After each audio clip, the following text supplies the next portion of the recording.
नमस्कार दोस्तों, आप देख रहे हैं हमारा चैनल लेन देन न्यूज और मैं हूं आपका दोस्त उमेश मिश्र। दोस्तों, सोयाबीन का सीजन चल रहा है और सरसों की फसल बुआई की तैयारी चल रही है।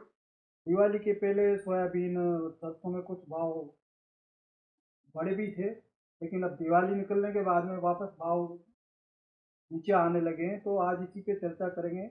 इस बात की चर्चा करने के लिए आज हमारे साथ हैं शिव एग्रीकल्चर के डायरेक्टर बजरंग कुमार जी साहब।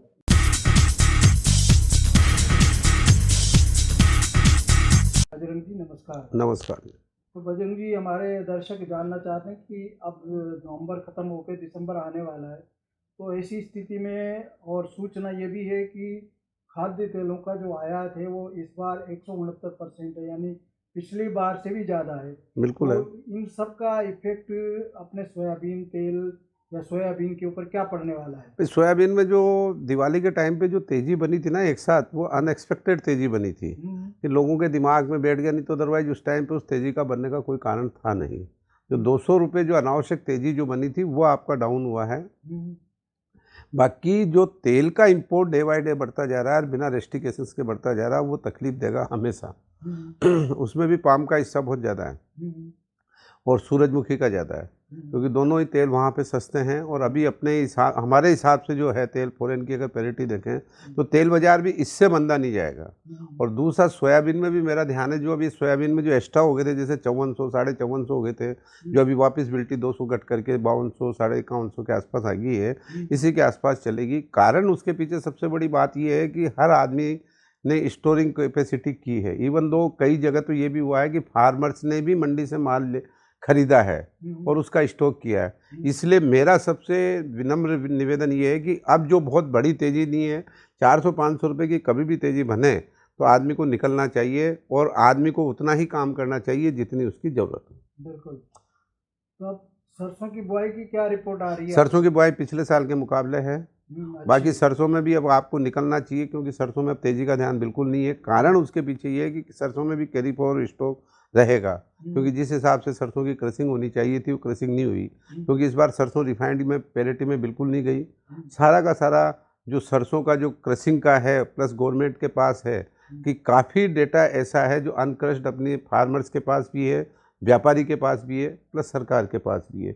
इसलिए कैरी फॉरवर्ड स्टॉक जो है वो पिछले साल के मुकाबले ज़्यादा रहेगा। इसलिए मेरा ध्यान सरसों में बिल्कुल भी तेज़ी का नहीं है। और सोयाबीन में इस भाव को बहुत नीचे जाने की उम्मीद नहीं है, क्योंकि सोयाबीन में फार्मर्स स्टॉकिस्ट बन रहा है। तो अभी जो 5200 के आसपास भाव टिके हुए हैं, हाँ, ये भाव इसी के आसपास हाँ, रहते इसी हैं? के आसपास टिके रहेंगे। पिछले वीडियो में भी मैंने आपको ये बताया था कि इसके बाद मंदी नहीं है। और ये जो अनावश्यक जो तेज़ी बनी थी वो अपने आप ख़त्म होगी, इसलिए कोई तकलीफ नहीं है, सब चीज़ें पैरिटी में चलेंगी। तो अभी ये भी रिपोर्ट आ रही थी कि सोयाबीन सूरजमुखी के तेल की डिमांड निकली है और सूरजमुखी के तेल में पिछले वीक में तेजी रही है। उसकी क्या वजह माने थे? फॉरेन के कारण, क्योंकि ब्राज़ील में क्रॉप कमज़ोर थी, उसी वजह से सारी सट्टेबाजी फॉरेन के कारण हो रही है। मतलब ये कि आपका हमारा यहाँ का कोई लेना देना नहीं है। ग्लोबल मार्केट है तो। ग्लोबल मार्केट की वजह से सारी तेज़ी बंदी है, क्योंकि पहले ये होता था कि ब्राज़ील में क्रॉप ही नहीं आएगी, फिर उन्होंने कहा साहब 20% कम आएगी, बाकी उसदा ने कहा कि वही बरोबर आएगी। उसके बाद भी वहाँ सूखे की स्थिति है और अभी वहाँ पे बारिश होगी।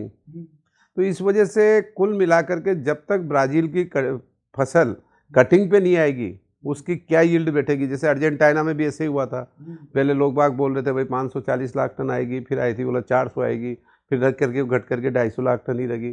तो इसलिए मतलब कुल मिलाकर के जो स्थितियां हैं बड़ी विचित्र होगी साहब। इसलिए बड़ा कन्फ्यूजिंग वाला बाजार है कि कल रिकवरी क्या आएगी ब्राज़ील पे, उस पर डिपेंड करेगी आपकी जो जनवरी फरवरी का जो मार्केट तय करे। मंदी है जो जनवरी हाँ, फरवरी की, हाँ, उस पर डिपेंड उस पर करेगी। डिपेंड तो करेगी। सोपा ने जो भी पिछली बार जो आंकड़े दिए थे उसी पे कायम है या और नहीं, कुछ? सोपा तो कहती है कि मैं हमने ये आंकड़े कम किए ही नहीं है। प्रॉब्लम ये भी है, तो चर्चा तो ये आ रही थी कि पहले चर्चा आ रही थी सोपा की 120 तरफ का से। बताया हाँ, तो 110 पे आ हाँ, गए। 110 का उन्होंने बताया। बाकी कहीं भी सोपा ने इस चीज़ के लिए कहा, मेरे पास सोपा से भी फ़ोन आया कि बोला कि आपने किस तरह से दिया। मैंने कहा साहब जो व्हाट्सअप रिपोर्ट थी उसके हिसाब से दिया, और अगर आपके 118 लाख टन सोफा करियर वही प्रोडक्शन है तो इसमें 300-400 रुपये से ज़्यादा की गणित नहीं आएगी। मतलब बस 300-400 रुपये तेजी मंदी में ही घूमेंगे घूमेगा मतलब। बस। तो अब अपन ये कह सकते हैं कि दिसंबर में भी भाव मतलब ज़्यादा बढ़ने की हाँ, उम्मीद ज़्यादा नहीं है। बढ़ने की उम्मीद नहीं है, बस धीरे धीरे बढ़े और उतना ही आदमी काम करे जितनी उसको ज़रूरत हो। बस निवेदन सबसे यही है मेरा तो। धन्यवाद बजरंग जी, जो जानकारी आपने दी हमारे दर्शकों को पसंद आएगी ऐसी हम उम्मीद करते हैं।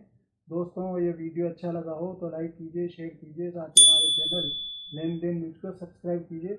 बजरंग जी आपका बहुत बहुत धन्यवाद। धन्यवाद सर, थैंक यू।